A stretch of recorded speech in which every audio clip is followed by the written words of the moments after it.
هنوزم میونه من و توی عشق کوتاه. کی گفته که بین من و تو یه آسمون راهه، یه آسمون راهه، یه آسمون راهه. عزیز ارسات دورید میجه خیالم دنیام تاریک مو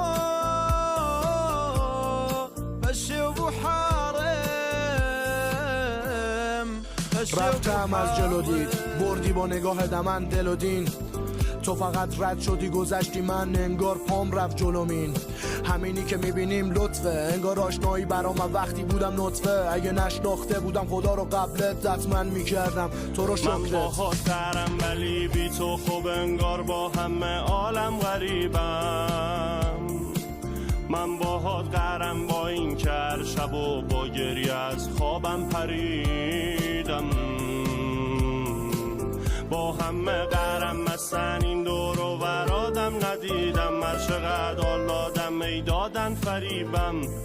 ببین اینا چیان که بینشون این منه تیک پاره آدم ترینم.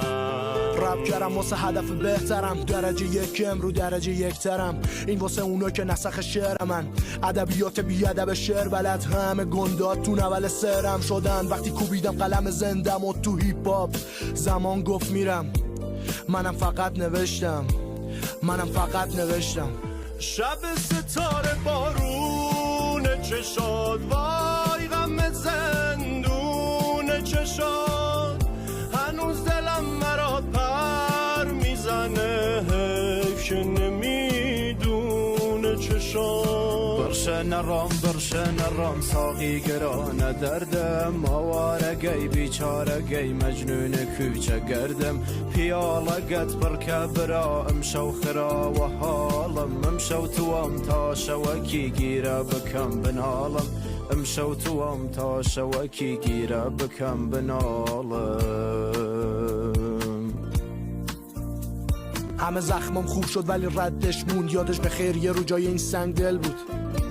روزا گذشتش زود از اون من سر حال چند تا عکسش مون ها. زندگی رو یادم نمیاد اصلا حالیم نی خوابم یا بیدار. دلم میخواد وا بدم دیگه ولی با خودمم کنارم نمیام. همه زخمم خوب شد ولی ردش موند. یادش به خیر یه رو جای این سنگ دل بود. روزا گذشتش زود از اون من سر حال چند تا عکسش موند. آهای عالی جنابش